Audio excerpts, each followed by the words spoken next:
Ko kolesarim, je to zame ena vrste meditacija, en trenutek, da sem čist sam s sabo. Nažalost, vsakič na koncu zmaga samo eden in v bistvu je to tudi ena krutost profesionalnega športa. Največji uspeh, če uspemo nekaj, kar res radi počnemo, spremeniti ali pa dodelati v svoj poklic, ne.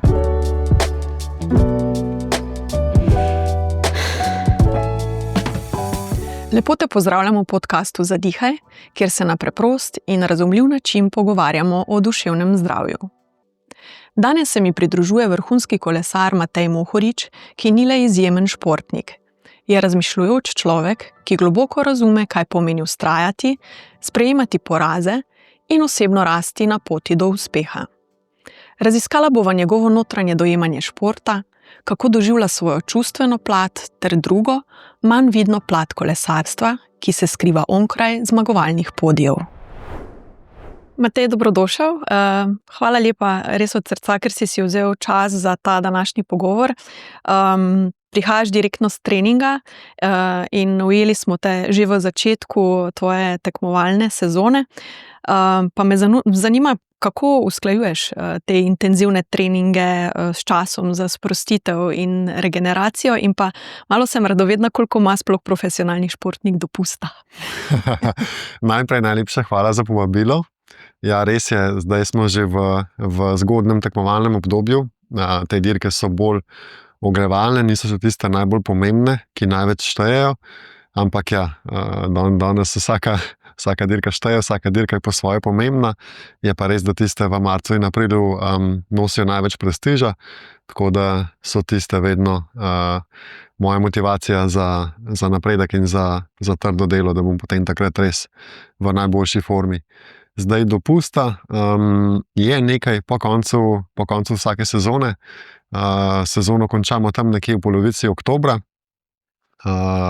Prve skupinske priprave, ki se štejejo nekako kot začetek nove sezone oziroma tisti pravi začetek pripravljalnega obdobja na novo sezono, so pa potem v začetku decembra. Tako da je kakšen mesec, ko je glava malenkost bolj na off, čeprav potem v tisti mesec vseeno spravimo kar nekaj tistih medijskih pa ostalih obveznosti, za katere nimamo časa med letom, še kakšne druge stvari, ki so za urediti. Ampak ja, vseeno si vzamem tudi nekaj časa za počitek in oddih in predvsem, da telo tudi nazaj zbere moči in se sestavi po dolgi in naporni tekmovalni sezoni. Če bi moral na primer s 3 besedami opisati, kako se počutiš v svoji karieri in v življenju ta trenutek, katere besede bi izbral, kje si zdaj? S 3 besedami. Prva beseda je mogoče vztrajnost. Ta je dosti zaznamovala mojo kariero. Mislim, da je ta najbolj ključnega pomena, da lahko sploh prideš do točke, na kateri sem jaz zdaj. Druga beseda je mogoče pogum, ker če nimaš poguma in če ne verjameš, če ne zaupaš vase, potem je tudi zelo težko verjeti, da nekaj zmoreš in dejansko potem to spraviti v prakso.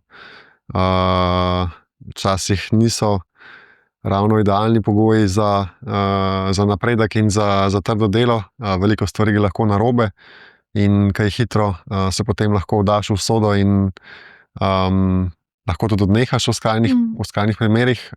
To seveda potem ne pripelje prav daleč in jaz svoj poklic opravljam že več kot 10 let. Med poklicne kolesarje sem odšel leta 2014, tako da zdaj mislim, da bo to že moja 12. sezona, čeprav znam šteti. Tako da, vztrajno se na koncu zagotovo izplača. Mogoče zadnja beseda je pa nekako sreča, zato ker me moj poklic osrečuje in sem zelo hvaležen, da ga lahko upravljam in da mi je bilo v bistvu da bi mi bil dan ta talent, ki je seveda potreben, da lahko sploh uspeš v kolesarstvu ali pa v športu nasploh. Pa mogoče sem potem tudi ta talent uspel kar dost v visoki meri izkoristiti pa izpopolniti, da sem potem lahko dosegel tisto, kar sem in upam, da tisto, kar še bom. Srečo si dal kar fino iztočnico za naprej. Kolesarstvo je zate več kot poklic, torej. Ja, kolesarstvo je v bistvu moj hobi. In mislim, da je v življenju največji uspeh, če uspemo nekaj, kar res radi počnemo, spremeniti ali pa dodelati v svoj poklic. Ni nujno, da je to kolesarstvo, ni nujno, da je to šport. Le peščica ljudi ima dovolj talenta in uspe s trdim delom priti na dovolj visok nivo, da lahko postanejo poklicni športniki, tako da to mogoče ni lih najbolj realen cilj ali pa sanje. Je mogoče, seveda vse je mogoče, če si to res želiš in zelo trdo za to delaš, ampak vseeno pač ja, nima čisto vsaka tudi mogoče čist gensko ali pa sicer talenta za vsako reč. Tudi jaz verjetno bi težko bil poklicni športnik v katerem koli drugem športu, tako da pač vseeno moramo biti realni. Ampak tudi sicer v življenju, če le ves čas gledamo in spremljamo in poskušamo biti radovedni in preizkusiti čim več stvari, lahko najdemo nekaj, kar nas osrečuje, eno delo ali pa en poklic ali pa eno stvar ali pa en hobi, in če uspemo to dejansko spremeniti v svoj poklic, torej da od tega lahko živimo, da s tem lahko kupujemo kruh, je to, se mi zdi, največja vrednota v življenju, ker potem ni nikoli, mislim, itak, da je še vedno kdaj pa kdaj težko iti v službo, ampak bistveno lažje, kot če delaš nekaj, kar mogoče ni najbolj, da ti ni najbolj všeč, pa te ne razveseljuje najbolj. Razumljivo. In ko čutiš do nečesa toliko ljubezni, toliko strasti, kako bi ti opisal to svojo notranjo izkušnjo, kadar si na kolesu? Zdaj ne vem, koliko si takrat pač sploh v tem stiku s sabo, če imaš ta občutek. V bistvu, ja, ko kolesarim, je to zame ena vrste meditacija, en trenutek, da sem čist sam s sabo. Vedno je bilo tako, mogoče sem se tudi zato od začetka toliko zaljubil v kolesarstvo, ali pa v kolesarjenje, ne v kolesarstvo kot šport, bolj v kolesarjenje, se pravi v vožnjo s kolesom, v ta stik z naravo in po drugi strani stik samim sabo. Na kolesu imaš res čas, da razmišljaš o vsem in še o čem zraven, tako kot gremo na sprehod, ne.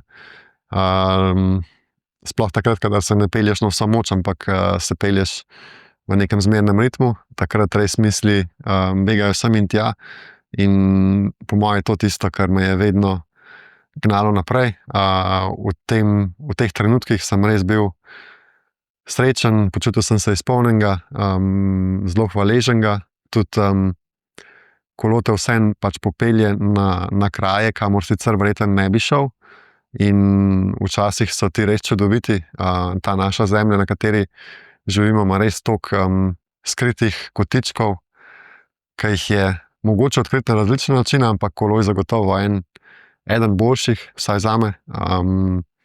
Tako da tudi veliko mojih prijateljev in znancev je mogoče kakšen tudi zaradi mene začel kolesariti, in še nihče, zelo malo jih je, ki se niso okužili, če so res zares probali.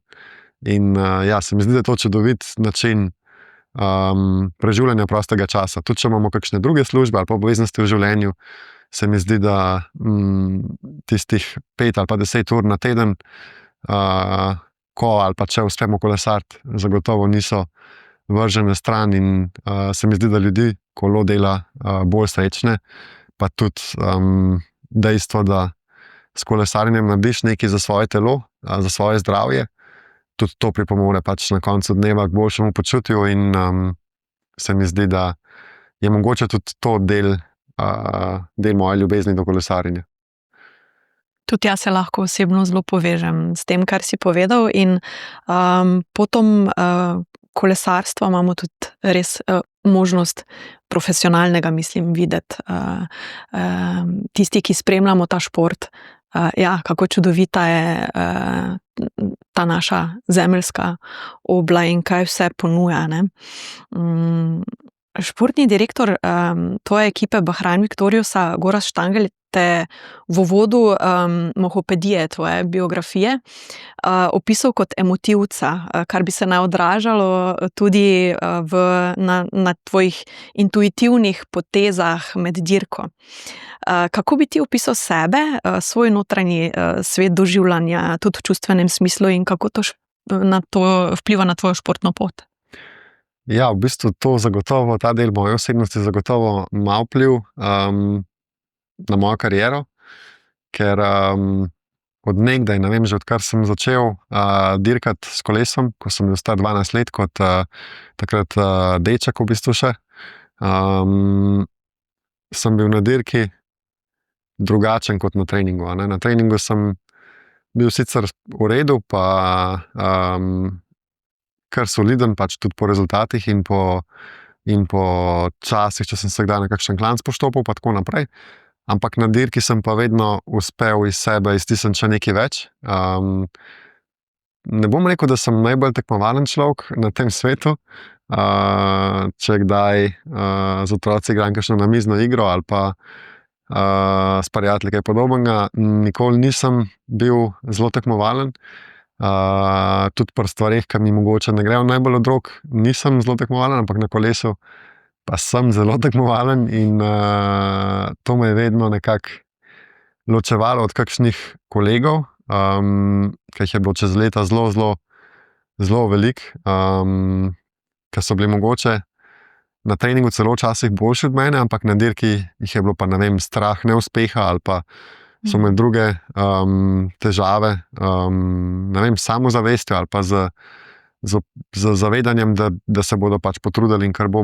Jaz sem vedno to nekako obvladal in vedno sem na dirki lahko iztisnil res vse od sebe. In če je bilo treba, sem še kdaj tudi čez sebe, ali pa zelo velikrat. In verjetno je na to ciljal Gorazd, ko je pisal uvod v Mohopedijo. Pa mogoče tudi na dejstvo, da velikrat nas te emocije dvignejo na eno raven, ki sploh nismo vedeli, da smo bili sposobni. Če za en svoj cilj tako dolgo pa tako trdo garaš, kot to počnem jaz že cel življenje v bistvu, odkar sem začel dirkati s kolesom, potem takrat, ko se to zgodi, ti to zelo veliko pomeni in včasih se mi zdi, da bi raje balanco pregriznil, kot da bi odnehal. In mogoče me to ločuje od kakšnih ostalih. Tudi potem na dirki, kolesarstvo je zelo taktičen šport. Ni čist vedno vse v številkah in v fizični zmogljivosti, veliko se da tudi skombinirati. Zelo veliko je v strategiji. Tisti, ki ne spremljajo poblizu, mogoče težko to razumejo od začetka, ampak na kolesu na dirkah se lahko zelo skriješ, pa potuhneš, pa prešlepaš na en način, potem pa v tistem ključnem trenutku lahko izkoristiš nepozornost ali pa drugačno strategijo tekmecev in jih v bistvu na en način okrog prineseš in se zmuzneš in potem, če si dovolj močan, lahko uideš in zmagaš, tudi če mogoče nisi bil tisti dan najmočnejši. V bistvu jaz nisem bil prav velikrat v življenju na dirki najmočnejši, pa sem kar velikrat zmagal. Tako da v kolesarstvu ne zmaga vedno tisti, ki je najmočnejši, ampak zmaga tisti, ki pride prvi čez črto ciljno. Tako da se da marsikdaj pokombinirati in mogoče me tudi kakšne nekonvencionalne ideje o strategiji včasih ločijo od sotekmovalcev. Kar bi danes rada nagovorila, je tudi ta druga plat medalje v profesionalnem športu ob tisti povezani z uspehi. Zdaj verjetno je bila tudi ta dirka ena takšnih, o kateri si zdaj govoril. Po epski zmagi v fotofinišu na 19. etapi Tour de France 2023 si v res ganljivem intervjuju, v katerem se še jaz vedno znova naježim in me globoko gane, spregovoril o žrtvah, o odrekanju, o tem, kaj vse je v ozadju teh trenutkov zmagoslavja. Kdaj je tebi najbolj težko in kaj je tisto, čemur se najtežje odrekaš? Kdaj se najtežje žrtvuješ? Se mi zdi, da glede tega je v športu podobno kot v življenju, a ne? Kadar se takole v kakšnem trenutku oziramo nazaj, pa mogoče razmišljamo o sebi ali pa o svoji poti, se največkrat spominjamo samo več ali manj dobrih stvari, pa tistih, na katere smo ponosni, pa tam, kjer smo uspeli. Zelo velikokrat pa pozabljamo na to, kolikokrat smo padali ali pa se spotaknili ali pa naredili napako, da smo se potem iz tega nekaj naučili in na koncu nekaj dosegli. In takrat, ko potem se znova zgodi nekaj slabega, je včasih zelo težko zaupati, da pa nekoč enkrat spet bo boljša, ne? Če le ne bomo odnehali. In veliko ljudi, se mi zdi, da velikokrat v velikih situacijah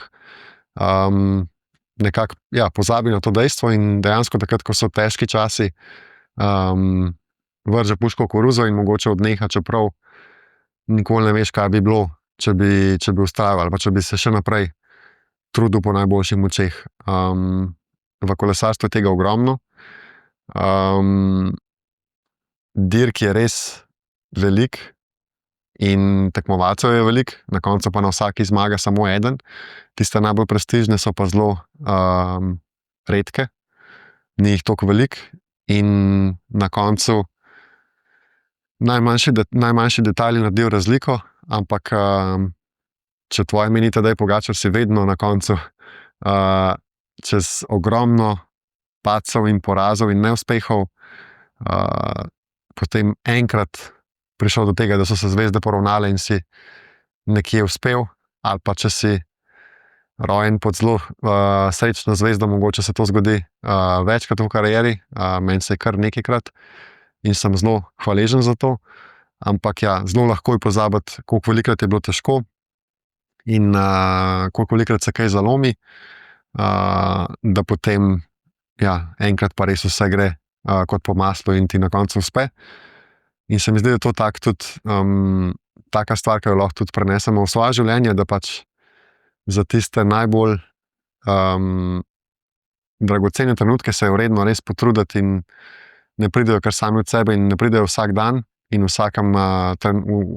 pridejo toliko pogosto, tako da pač moramo zaupati in tudi, če nam ne gre najboljš biti, poskušati biti vsak dan ali pa vsak trenutek najboljša verzija samega sebe in potem je veliko bolj verjetno, da se bodo zgodile tudi dobre stvari in da bodo prišli časi, v katerih bomo mogoče bolj uspešni. Pa to še ne pomeni, da takrat, kadar nam pa ne gre najboljš, ne smemo biti srečni, pa da moramo biti ves čas potrti. Se mi zdi, da tudi v tistih težjih trenutkih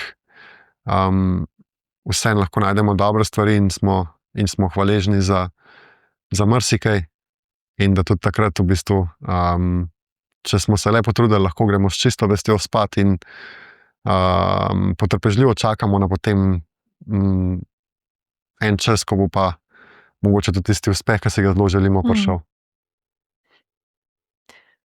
V omenjenem intervjuju smo lahko spoznali en tak krasen čustven del tebe. Kako gledaš danes na ta intervju, v katerem si bil res toliko pristen in ranljiv? Takrat sem bil zelo ranljiv, zato ker je bilo to v bistvu čist na koncu dirke po Franciji, 2 dni pred koncem. In ta tur je bil zelo težak, bilo je zelo vroče. In vsi smo bili izmučeni, vsi smo bili res na kolenih že na koncu tisti vikend. In vsi smo komaj čakali, da gremo nazaj domov k svojim družinam. En dan prej smo imeli na sporedu vzpon na Col de la Loze, na en zelo visok, v bistvu najvišji prelaz tistega tura, globoko v francoskih Alpah. In zadnja skupina, ki je v žargonu kolesarskem rečemo grupeto, to je tam, kjer se skupaj naberemo potem vsi tisti, ki si želimo sam v enem kosu priti do cilja, znotraj tiste časovne zapore, ki še omogoča, da naslednji dan spet začneš novo etapo. Potem poskušamo drugemu pomagati in olajšati trpljenje do cilja, zadnji del etape, ko ne zmoremo več slediti najboljšim. Spomnim se še, kot bi bilo včeraj tistih obrazov in tistih izmučenih teles, v bistvu vseh nas, sebe in svojih kolegov, ker smo lezli gor na tisto spon, kada smo amaterski kolesarji pač v dosta počasnem ritmu. In po eni strani veš, da te čakata še dva težka dneva, in tudi vsi smo vedeli, da je naslednji dan kar lepa priložnost še za dober rezultat, za marsikoga izmed nas, ker na tisti etapi, na kateri sem jaz zmagal, je bilo dosta odprtega tipa, to pomeni, da lahko ni dorečeno, kakšen tip kolesarja zmaga na etapi, lahko je marsikaj, lahko pride do šprinta skupine, lahko pride do šprinta razredčene skupine, lahko pride do pobega in zmaga nekdo, ki je ne teč, ne maš, tako kot sem jaz, da je pač dost močan, ampak ni najhitrejši. Tako da je pač dirka odprta za večino mojih kolegov. In vsi vejo, ker smo pač vsi že tisti, ki smo na dirki po Franciji dosti dolg časa na zelo visokem nivoju, vsi vemo, kako pomembno je, kako dragocen je tak uspeh, in vsi si ga zaradi tega zelo želimo. In takrat je bilo res zelo veliko pritiska, mogoče sem si ga večino tudi sam ustvaril, ker sem si zelo želel še enkrat dokazati, da tisti uspehi, ki sem jih dosegel predtem, niso bili po naključju. Imeli smo tudi zelo uspešen tur. Dva od mojih kolegov sta prav tako zmagala na eni izmed etap. Pred turom nas je pa kot ekipo pretresla tista tragedija, ko je življenje izgubil eden od mojih sotekmovalcev, in zaradi tega je bil tisti čustveni naboj še večji in še močnejši. Tako da sem tisti dan potem, ko sem se mogel izkazati, res skoraj sebe videl ali pa spremljal izven svojega telesa. Bil sem zelo na čisto enem drugem nivoju. V bistvu ne bom rekel, da bi igral računalniško igrico, ampak kot da bi res sebe spremljal od zgoraj in delal samo to, ker sem se že vnaprej odločil, da bom. Ker sem se že naprej odločil, da jaz to zmorem, in me sploh ni zanimalo, če so me bolele noge, ampak za trenutek nisem podvomil v to, da bom dal vse od sebe. In v tistih trenutkih, tudi če si že čisto izmučen in čisto na koncu z močmi, vseeno uspeš iz sebe iztisniti nekaj, kar sploh nisi vedel, da je tam. In dati vse od sebe in na koncu to včasih, ampak res včasih, lahko pripelje do takega sanjskega rezultata, kot je bilo to tisti dan zame. In zato potem v cilju, ko se je dejansko to zgodilo, so iz mene kipela ta čustva, in sem v bistvu zelo ponosen, da sem uspel ubesediti to, kar sem takrat čutil, ker v bistvu sem bil po drugi strani pa zelo blizu zelo velikim od mojih kolegov, in bi si želel, da bi tudi oni lahko kronali svoj trud s takim posebnim rezultatom, ker bi si v bistvu vsi to zaslužili. Ampak nažalost vsakič na koncu zmaga samo eden, in v bistvu je to tudi ena krutost profesionalnega športa, da je zelo tekmovalen in pač na koncu večino izloči, in večkrat se izkaže, da se zmagovalci ponavljajo, tisti, ki jim pa na koncu čist milimeter svali, so pa tudi zmeraj isti. Tako da to je tudi po eni strani zelo, zelo kruto, in je tudi takrat sem zelo močno to čutil in tudi to omenil potem v intervjuju. Ljudje lahko po dosegu velikih ciljev, kot je bil recimo tale, začutimo praznino in se nam namesto občutka izpolnjenosti pojavi vprašanje, kaj pa zdaj, kam naprej. Se tudi tebi to kdaj zgodi? Imaš kakšne izkušnje mogoče s tem? Ja, ogromno izkušenj imam s tem, ker sem imel ogromno kolegov, ki so že šli čez to. Mogoče ne toliko, ko so dosegali en velik uspeh, pa potem imeli fokus mogoče naprej, na druge cilje. Bolj se to dogaja, ko bolj se je to dogajalo, ko so moji kolegi zaključevali s kariero, kakšni tudi zato, ker so se tako odločili, tisti imajo ponavadi malo manj težav, čeprav še lahko kakšni kar precej. Najslabše pa s tistimi, ki jim je bilo to odvzeto, zaradi mogoče kakšne zdravstvene težave ali pa sklepa slabih okoliščin, ki privedejo do tega, da jih pač nobena ekipa, da ne dobijo več profesionalne pogodbe, kar se tudi lahko zgodi zelo hitro, ker pač na eni točki vse ekipe želijo najti naslednji nov velik talent in v bistvu zelo velikokrat, če se ti že zelo dolgo časa v tem, te že zelo dobro poznajo in mogoče mislijo, da če do zdaj nisi dosegel, tudi v naslednjih parih letih ne boš nekaj večjega dosegel in te zelo hitro zamenjajo, ker pač iščejo nekoga, ki ima pa mogoče tudi če majhne, mogoče vseeno ima možnosti, da se razvije v enega kolesarja, ki bo pa mogoče lahko nekoč zmagal nekaj, kar ti nisi uspel. Tako da se dogaja marsikaj in nekateri se zelo težko spopadajo s tem ali pa izgubijo tudi smisel v življenju in potem dolg časa zelo životarijo, niso srečni in ne znajo biti hvaležni in so zelo slabo razpoloženi. Jaz sem bil od nekdaj v sebi zelo miren in sem vedel, na kakšno pot se podajam in sem tudi točno vedel, zakaj to delam in bil hvaležen za vsak trenutek, ki mi je bil namenjen.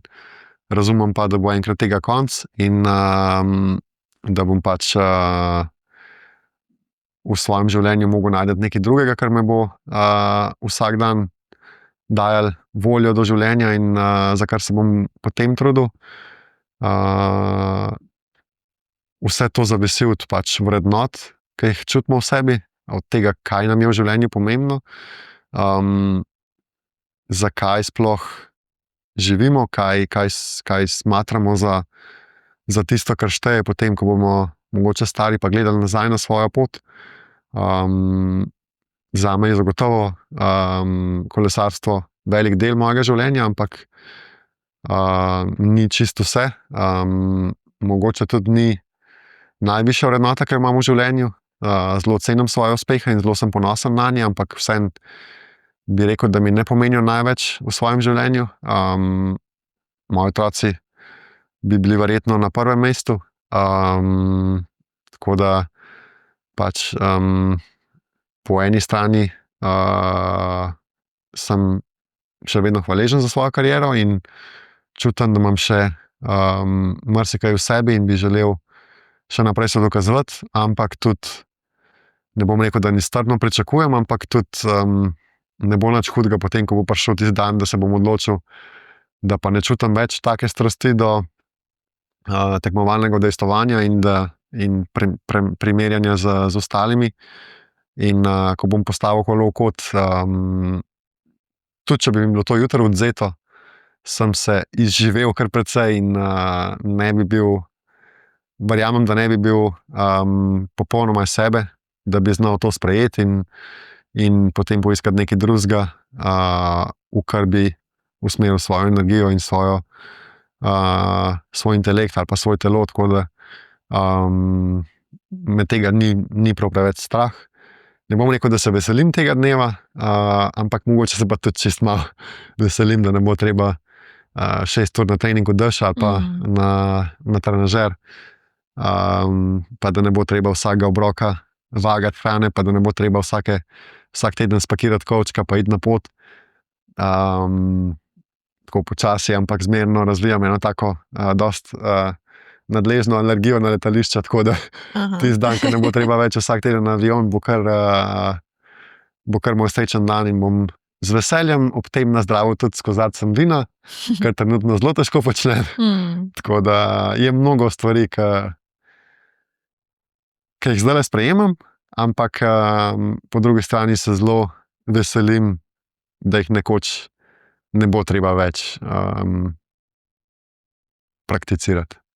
najbolj nadležna stvar od vseh je, da moramo ves čas javljati lokacijo svojo za protidopinške kontrole in imaš to ves čas in the back of your mind, a ne, v mislih, da ne bi slučajno kdaj kaj pozabil spremeniti ali pa ažurirati, ko se ti spremenijo plani ali pa kam greš, in to je res vsakeč tak stres.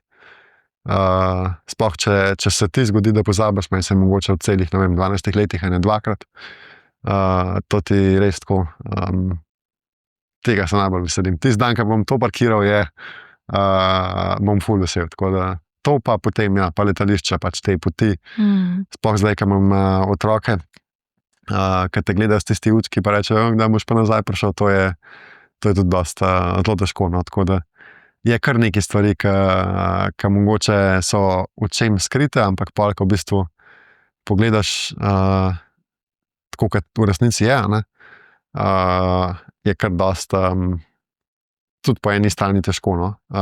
Je treba kar nekaj žrtvovati, da se lahko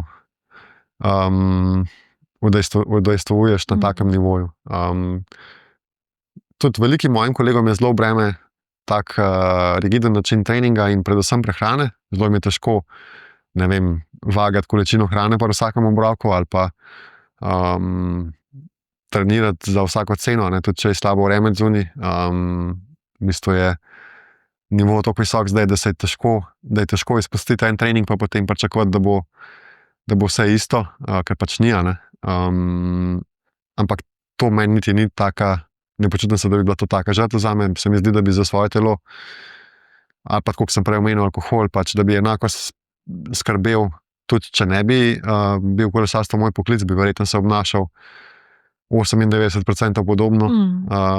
Tako da to mi niti ni taka žrtev, bolje vse ostalo. Ta čas, ki ga preživiš stran od svojih bližnjih, pa še ene te druge majhne annoying stvari, ki so ves čas nad tabo in jih je treba ves čas regulirati. Čeprav verjamem, da je tudi v večini ostalih življenj prav tako so dobre in slabe stvari vsake službe, tako da sem vseeno overall zelo hvaležen, da lahko počnem to, kar počnem. In kot si rekel, obstajajo drugi smisli življenja, če jih nekako vidimo in čutimo, Zagotovo, doživljamo, je potem to lažje. Zdaj, ko dosežeš nekaj velikega, kaj ti pomeni to priznanje javnosti, navijačev? Ga potrebuješ ali si zadovoljen že zgolj s tem, da veš sam, da si dal zares vse od sebe takrat? Mene priznanje javnosti niti ne nahrani toliko, ne potrebujem toliko. Me pa nahrani v bistvu hvaležnost nekaterih zelo strastnih navijačev, ki v meni najdejo motivacijo, da sebe izboljšajo, da naredijo nekaj dobrega zase. To me pa zelo pogreje pri srcu, sploh ko vidim kakšne otroke, ki so zelo navdušeni in te imajo mogoče za svojega idola, ali pa zelo strastno navijajo. Ali pa včasih kdo, kakšen neznanec pristopi do mene pa reče: a veš, tisti tvoj intervju me pa res ganil, pa sem, ne vem, začel drugače razmišljati o sebi. To mi pa res tako dobro naredi in se mi fajn zdi. Tako da to bom mogoče pogrešal, ampak po drugi strani sem pa sam hvaležen, da sem lahko te sanje uresničil in jih izživel, in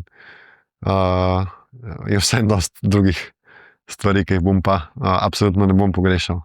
Tako da pač se zavedam tega trenutka, ki je zelo poseben in zelo zanimiv, ampak tudi me ni strah pol druge kariere.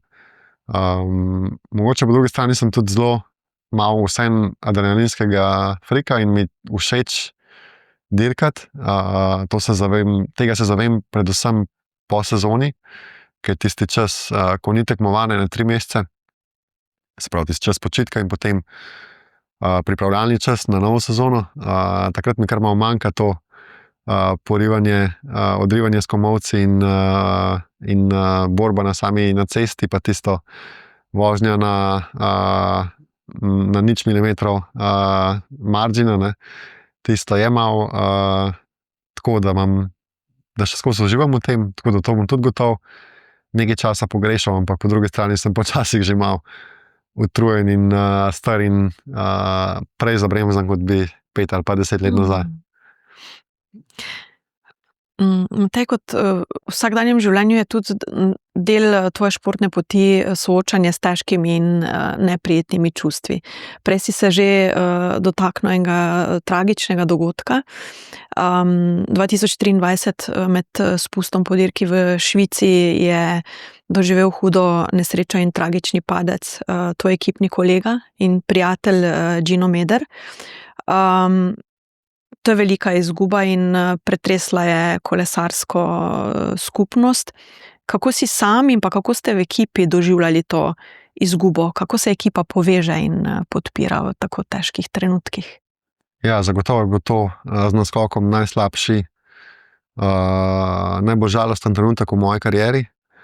To je v bistvu najslabša stvar, kar se ti lahko zgodi. Še dosti drugih trenutkov je, ki so tudi po svoje težke in stresni in ne jih najbolj rožnati, ampak ja, ta je bil res razred zase in v bistvu takrat kot ekipa smo se zelo dobro pobrali. Vsak je pri sebi ocenil, zakaj sploh delamo to, kar delamo in če je to sploh v redu, da delamo to, kar delamo, če si sploh želimo to nadaljevati. In nekako veliko smo govorili drug z drugim. Se mi zdi, da je zelo pomembno, da v težkih trenutkih nasploh ta svoja čustva predelamo na način, da se veliko pogovarjamo s svojimi prijatelji ali pa bližnjimi ali pa komurkoli pač zaupamo. Mogoče tudi strokovnjaku, če je to potrebno ali pa če je to mogoče.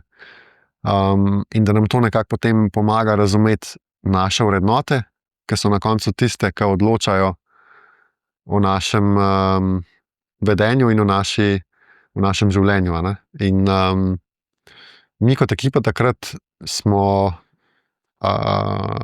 bili porinjeni v ta močna čustva, ampak smo nekako soglasno vsi skupaj ugotovili, da vseeno smo vsi zelo hvaležni za ta poklic, da je to za vse nas pač strast in da smo že pač prej vedeli, da je lahko nevarno, ampak da to želimo početi še naprej. In pač v življenju se včasih zgodijo slabe stvari, ravno enako je, ko z avtom zapeljemo na avtocesto. Tudi takrat se zavedamo, da pač obstaja določen riziko. Vseeno se mi zdi, da na dirki nismo vsakič v smrtni nevarnosti, se pa lahko enkrat na 10.000 primerov zgodi kaj slabega in pač ta riziko nekako sprejmem, ker vseeno pač to, kar delam s srcem in vem, da tudi Gino to delal s srcem in verjamem, da tudi on, če bi lahko se vrnil nazaj v času, bi se še enkrat odločil in bi bil še enkrat kolesar, ker mu je tudi vsem kolesarstvo dal toliko veliko širino in toliko veliko stvari in poznanstvo in čustvo, da bi najbrž se še enkrat odločil za isto pot. Ker sem bil pa tokrat v sobi z njim, da sem se tokrat v globokih stvarih pogovarjal, ker on je bil tudi tak zelo poseben in zelo dober fant, ki je zelo veliko razmišljal o sebi in o svetu in o stvareh in o vrednotah in o stvarstvu in o vsem, da se mi zdi, da bi bilo tako pač. In nekako sem takrat tudi mogoče na novo začutil to svojo strast do kolesarstva in do kolesarjenja in mogoče tudi na en način pri sebi razčistil, kakšen odnos imam do tega. Sicer, ker jaz zaznavam majhen riziko, ampak vseeno, kakšen odnos imam do tega, ker je bilo to toliko v moji bližini, da ni bilo mogoče ignorirati tega. In je še dodatno definiralo to mojo vrednoto, ki jo kolesarstvo ima v delu moje osebnosti. Se mi zdi, da si že deloma odgovoril na moje naslednje vprašanje, razmišljanje, ali te ta izkušnja kakorkoli spremenila kot človeka in kot kolesarja na koncu koncev, ne? Ja, zagotovo se te dotakne pa te spremeni na en način, ali pa na več načinov. V bistvu v tem, kot sem prej omenil, da ti v bistvu da razčistiš sam pri sebi, zakaj to delaš in če še želiš to delati in na kakšen način v bistvu se bolj zaveš mogoče tega rizika. Mnogo kdo me vpraša tudi mogoče, če kakšen od mojih padcev ali pa kakšen tak dogodek vplival na to, da se drugače, da poskušam manj tvegati na kolesu, recimo, da se bolj počasi spuščam ali pa da prej zabremzam. In na nek način je, na nek način pa ni. Ne čutim strahu pred tem, me pa vsaka izkušnja, pa naj si bo še toliko neznatna ali pa naj si bo toliko huda, kot je bila smrt mojega ekipnega kolega, vsaka izkušnja ti nekaj da in iz vsake izkušnje se nekaj naučiš in vsakič potem to upoštevaš, ko se lotevaš stvari. In ja, logično je, da kot otrok pač teh izkušenj nimaš in ne vem, že kot 6-letnik, ko sem se prvič vozil s kolesom, sem verjetno neštetokrat padel, ne? Ampak vsakič znova si po eni strani bolj spreten, po drugi strani pa bolj previden in znaš bolj oceniti riziko. In zagotovo sem danes čisto drugačen, kot sem bil 10 let nazaj. Tudi verjetno, ko toliko kilometrov prevoziš in toliko časa preživiš v prometu, znaš veliko bolj predvidevati situacije, opaziš stvari, ki jih prej nisi, znaš boljš predvideti, kaj drugi udeleženci delajo. In enako je na tekmovanju, enako na dirki. V enih situacijah mogoče si še hitrejši ali pa bolj drzen na en način, čeprav si v vsakem primeru zagotovo veliko bolj previden in veliko bolj preudaren, ko pride do določenih situacij. In ja, danes verjetno v prometu tudi gledam čisto druge stvari, kot sem jih mogoče 10 let nazaj, ker ja, imaš pač že toliko slabih izkušenj, ker so pač slabe izkušnje tiste, ki ti dajo največ. Če si nekaj naredil, če se ti zdi, da si nekaj naredil prav, je ponavadi tako, da se iz tega nisi nič naučil, ker si že dejansko dobro naredil, ne? Takrat, ko nekaj zafrkneš, takrat, ko narediš napako, vidiš, kaj je ta napaka bila in jo potem znaš vnaprej predvideti in se ji izogniti, ko se naslednjič znajdeš v podobni situaciji. Tako da ja, pač to pride tudi deloma, potem postane to podzavestno ravnanje in ni čisto vedno tako, da se potem sam odločiš. Velikokrat je to vse polavtomatsko ali pa so tako hiter, te odločitve, predvsem v prometu, so tako hiter, da je težko ves čas, težko bi rekel, da je to ves čas vse zavestno. Precej je pač samo od sebe vse dela in velikokrat se ustavim v prometu, že preden se hočem ustaviti, pač tudi v avtu, predvsem na kolesu, ker na kolesu preživim več časa. Jaz, ko te spremljam, berem biografijo, se mi zdi, da imaš res močno razvito to notranjo moč, vztrajnost, že sam si jo omenil na začetku, delavnost in pomembno tudi čustveno odpornost. Danes sva kar nekaj že govorila o tem. Prav zato, ker je tekmovalni šport poln negotovosti in situacij, na katere nimaš vpliva, kako si skozi leta gradil to svojo čustveno odpornost? Se mi zdi, da čustvena odpornost je najbolj, izhaja najbolj iz spet nazaj, če se vrnemo iz svojih vrednot, iz stvari, katere najbolj ceniš v življenju, iz tistega, kar ti je najbolj pomembno, ne? In če je tvoja vrednota, če si se odločil, da je tvoja vrednota to, da si postavil nek cilj ali pa da boš poskušal doseči nekaj v enem poklicu ali pa v enem cilju, ki si ga zastavil, potem je to tvoje gonilo in ti je bi ti mogel biti vseeno, kaj pa zdaj ljudje pravijo o tem, ne?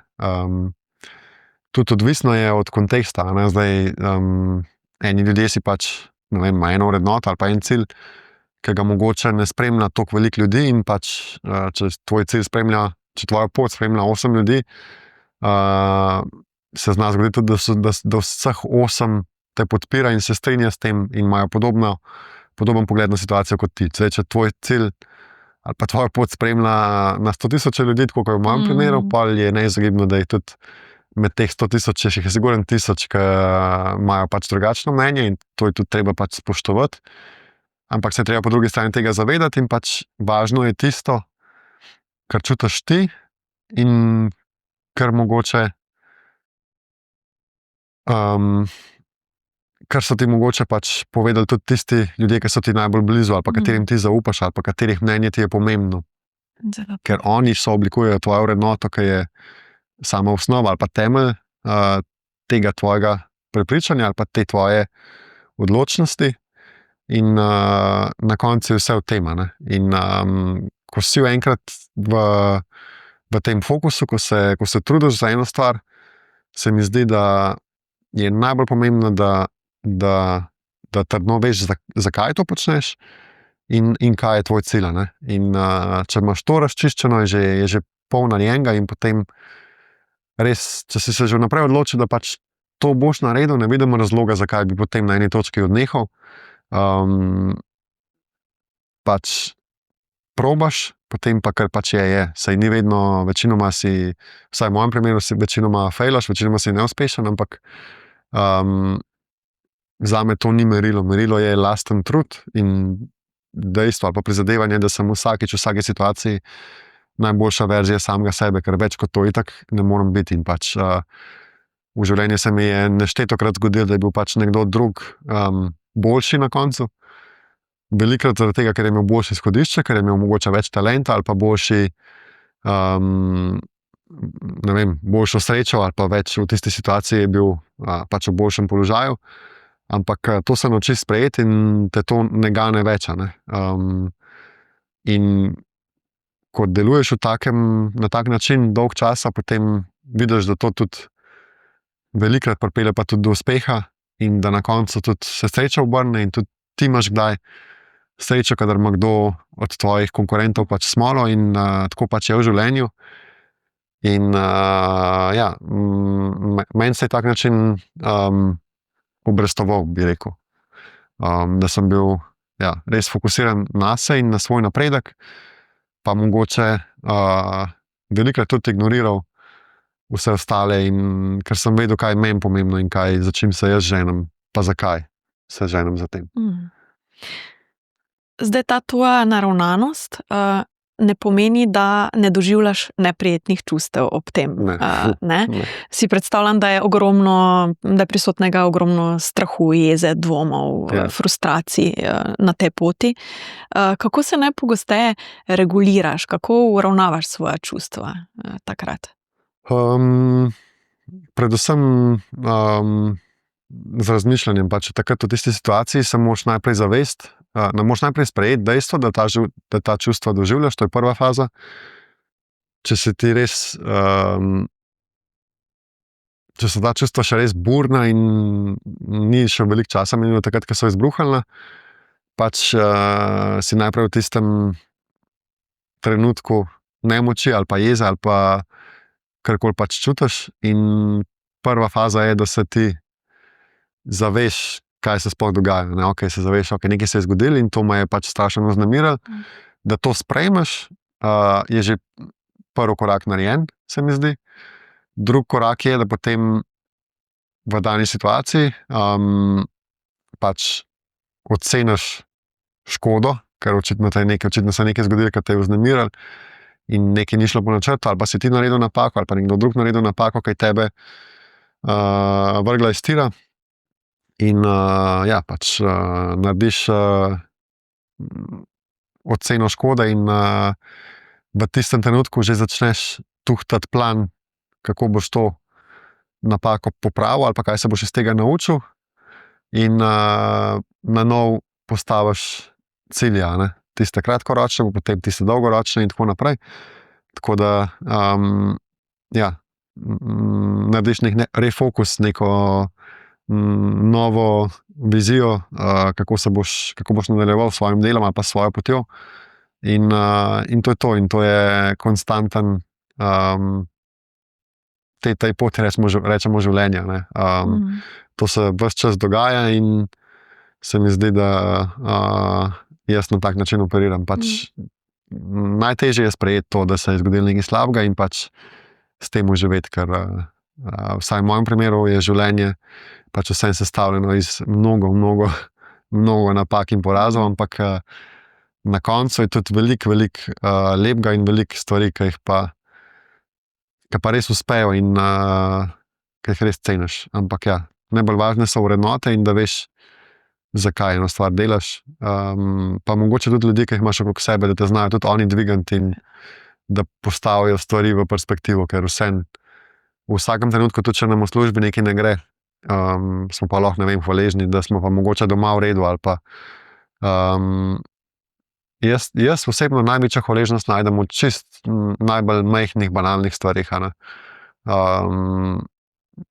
Slabška mi gre na nekem v neki mogoče večji stvari ali pa na nekem večjem projektu, bolj hvaležen sem za majhne stvari. Takrat, ko mi gre dobro, takrat mogoče majhnih dobrih stvari sploh opazim ne, ker sem toliko vesel in srečen, da mi gre pač dobro. Takrat, ko mi gre pa slabo, ali pa kaj te res težko, takrat sem pa hvaležen za najbolj majhne, najbolj banalne stvari. Če te 6 ur na kolesu prezebe na treningu ali pa na dirki, da te res zebe, da si domov priješ, si kot, moker cucek, takrat si hvaležen tudi sam za toplo vodo od tušama. Zelo človeško. Ali pa če si nek polet, si tam za Monakom od zadaj ostaneš brez vode, ne, ko priješ do prvega vodnjaka, si hvaležen samo zato, da je tvoj bidon lahko spet poln z svežo vodo. Slabška nam gre, manj rabimo, da smo srečni. In to je tudi dokazano, pač, ne glede na to, koliko smo razvajeni ali pa kaj imamo vse v življenju, vedno bomo malo srečni, pa malo bi radi še kaj imeli, kar nimamo. In tudi, če otroci, ki se rodijo v tretjem svetu, brez vsega, glih tako imajo svoje probleme, pa srečni so veliko časa za določene stvari, ki se mogoče nam zdijo samoumevne, in pa pač niso. In tudi v življenju na lastni ravni je vedno tako. Ne glede na to, koliko nam gre dobro ali pa koliko nam gre slabo. Tudi po moje tudi najbolj uspešen ali pa najbolj uspešen človek na zemlji ima verjetno tudi veliko problemov. Po drugi strani pa verjetno tudi hvaležen pa srečen za precej stvari. Tako da ne glede na to, koliko smo dobri, še vedno na koncu imaš tudi svoje probleme. V Mohopediji se zahvališ 3 krivcem, da si postal poklicni kolesar in da dosegaš vrhunske rezultate. Praviš, da so te naučili, da se Rim ni zgradil v enem dnevu, in zdaj bom navedla, da perfekcionizem obstaja le v teoriji in da skupek napak imenujemo izkušnje. Zdaj, jaz bi rekla, da to je v profesionalnem športu, kjer je veliko perfekcionizma, se mi zdi sicer, precej eksotično razmišljanje, ki pa mene navdaja seveda z upanjem in optimizmom. In zdaj, ko smo pri izkušnjah, ali se ti zdi, da se zares lahko učimo iz napak drugih, ali se ti zdi nujno, da imamo za proces učenja svojo osebno izkušnjo? To je zelo dobro povzeti. Kot prvo, jaz mislim, da se lahko tudi učimo iz napak drugih. Vsaj jaz sem se velikokrat, če zaupamo v to, pa če to vzamemo za sveto, kot da bi to mi naredili. Ampak je to veliko težje narediti, kot če sami naredimo napako, ker tista se potem res vtisne in zagotovo, ali pa jo je veliko težje ponoviti. Ampak jaz osebno mi to kar dobro ves čas uspevalo, da sem tudi, če me kdo kaj opozoril, to vzel zares in poskušal to vzeti na znanje in spoštovati in tega ne ponavljati. Je pa to res težko, ja. Ampak se mi zdi, da če se tega zavedamo, da je mogoče to lažje narediti. Kako pa ti doživljaš svoje telo? Verjetno ni zmeraj tvoj zaveznik na poti do cilja. Mogoče tukaj najbolj močna iztočnica, kar jo lahko potegnem, je to, da ga vsak dan sproti. Jaz nisem še zelo star, se mi zdi, da sem še zelo mlad, pri svojih 30 letih, ampak v kolesarskih letih sem že kar tako dosti zrel. Verjetno v najboljših letih, kar se tiče čiste fizične sposobnosti. Pa vsem že zelo izkušen. In z vsemi temi izkušnjami, ki so seveda sestavljene večinoma iz napak, pa iz stvari, ki si jih naredil narobe, pa si se iz tega nekaj naučil, sem začel zelo spoštovati svoje telo in se zavedati, da imam samo enega. In se zelo veliko bolj, kot sem se 10 let nazaj, zavedam svoje ranljivosti in poskušam čim bolj skrbeti za svoje telo v vseh ozirih, biti zelo pozoren na to, kaj mi telo sporoča. Ne vem, če čutim najmanjšo bolečino ali pa nelagodje ali pa karkoli drugega, poskušam res prisluhniti pa razumeti, zakaj se je to zgodilo, če lahko kaj pomagam, če kaj delam narobe. Poskušam potem to sanirati, če se le da, ali pa če mi, ne vem, neka hrana ali pa karkoli drugega povzroči težavo, pač se potem temu izogibam v prihodnje in tako naprej. Ker se pač zavedam, da je vse telo zelo velik del mojega poklica in mojega kruha, ki ga služim, tako da pač sem zelo, zelo pozoren in ga res zelo cenim in zelo spoštujem in sem zelo previden pri temu, kaj s svojim telesom počnem. Tako s treningom, kot s prehrano, kot s samim življenjskim slogom. In sem zelo hvaležen za to izkušnjo in se mi zdi, da sploh v današnjem svetu zelo radi zanemarjamo svoje telesa, pa mislimo, da to pa kar bo, ampak ni čistko. Se mi zdi, da je telo zelo, po eni strani zelo robustno, pa zelo veliko lahko prenese, ampak če to izkoriščamo, ker zelo veliko ljudi to izkorišča, se lahko zelo hitro upečemo in potem najslabše je, da ceno ne plačamo takoj, ceno plačamo čez nekaj časa.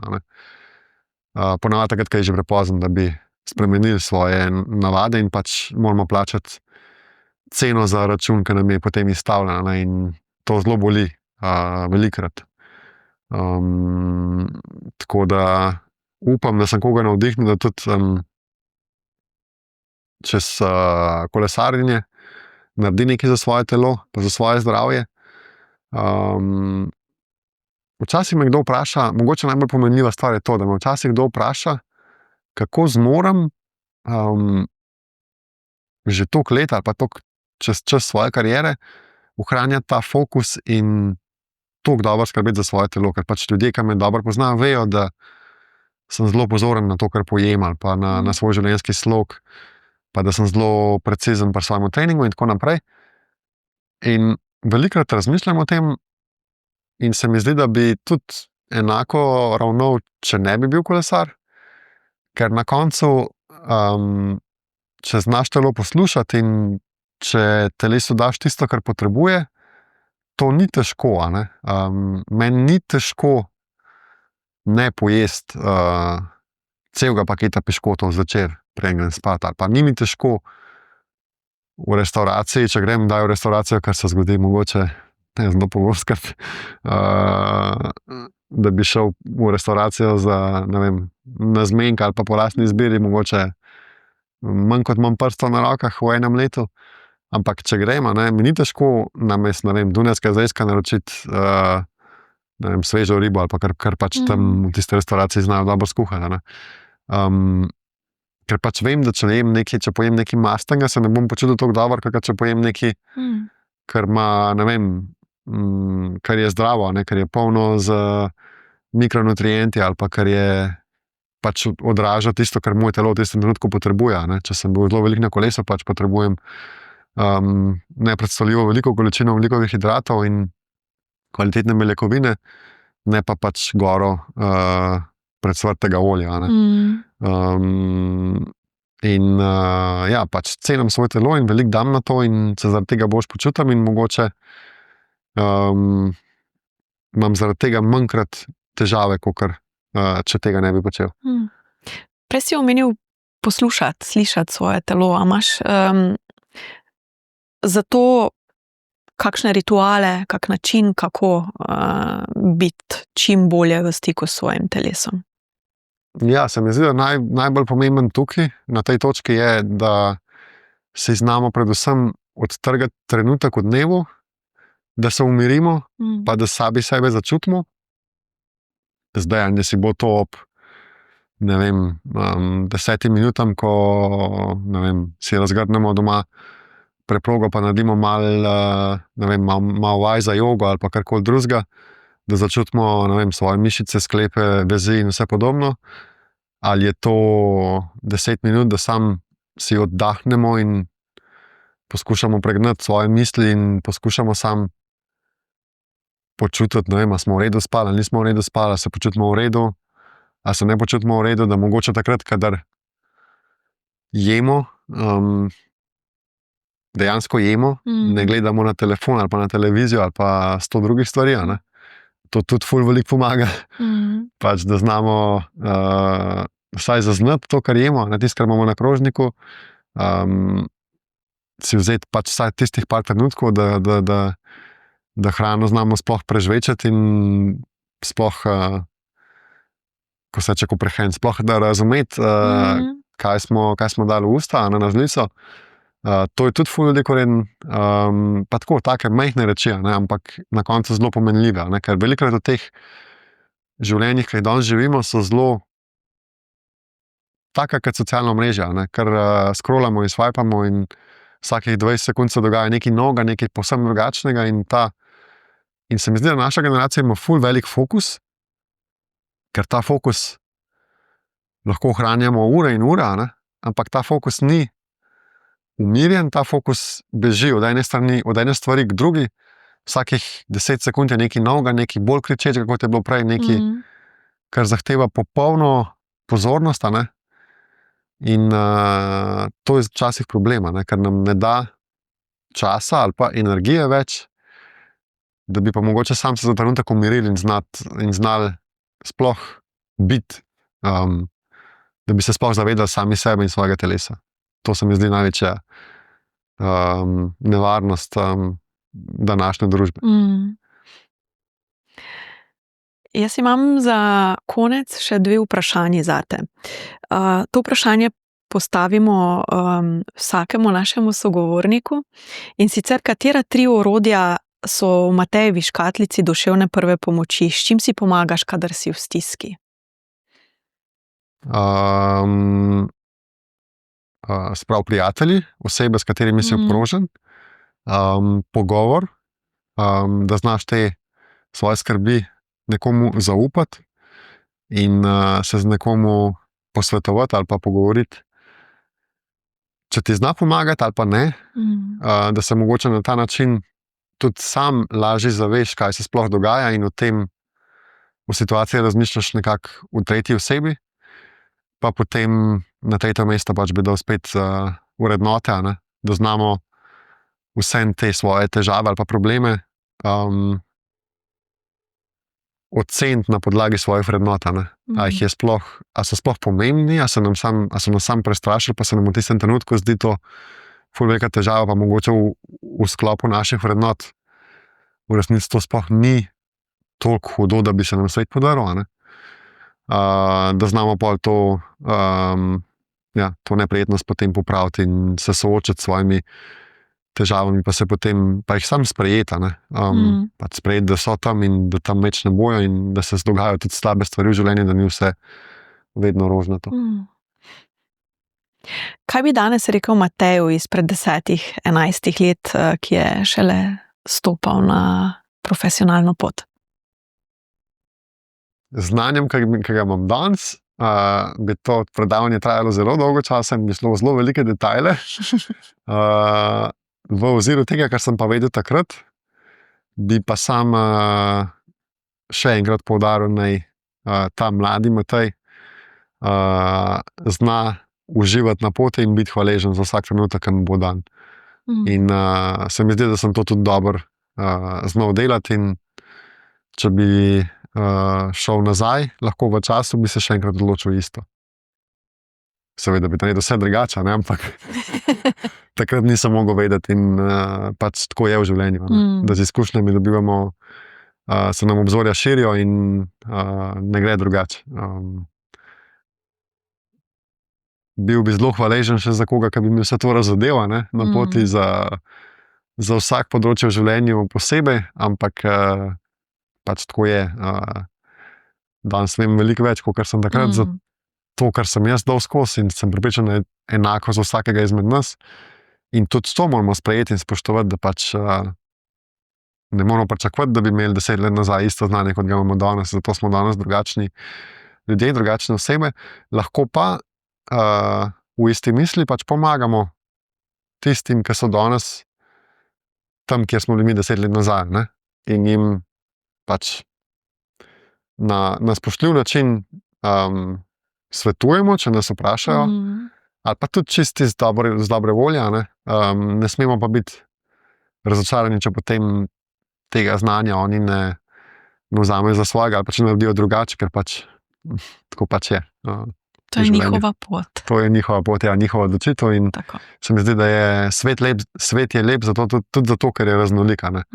In da moramo drug drugega spoštovati, in če se da, si povemo pač stvari, ki smo se jih naučili, ampak ni pa rečen, da je pa to, kar mi danes verjamemo, tudi v resnici čist res, ker mi vse na vsako stvar vsak gleda iz svoje plati, pa ni rečen, da je čist, da bo na koncu, pa da bomo mi čez 10 let mislili isto, kot mislimo danes, ne? Svet se pač spreminja in tudi ljudje smo si različni, in to je tudi po svoje lepo. Ja, danes se mi zdi najin pogovor večkrat nanesel na hvaležnost. Jaz sem prav zdaj izjemno hvaležna za ta najin pogovor. Hvala, tudi jaz. Se mi zdi, da zares si mi pomagal skozi svoje intimno doživljanje govoriti o pomembnih temah duševnega zdravja. Tako da ja, jaz bi se ti res še enkrat iskreno zahvalila za ta najin pogovor danes. Zaželela bi ti za naprej še veliko refleksije, se mi zdi, da je premoreš ogromno, in pa veliko uspehov v tvoji karieri. Ja, najlepša hvala. Upam, da sem komu od poslušalcev dal kakšno uporabno misel, pa da bodo kaj imeli od tega najinega pogovora. Sem pa tudi jaz zelo užival, tako da upam, da so vsi poslušalci tudi. Podcast Zadihaj ustvarjamo z namenom, da vzameš od tega kaj koristnega zase. Upam, da je bilo danes tega kar največ, in te vabim, da se nam pridružiš v naslednji epizodi.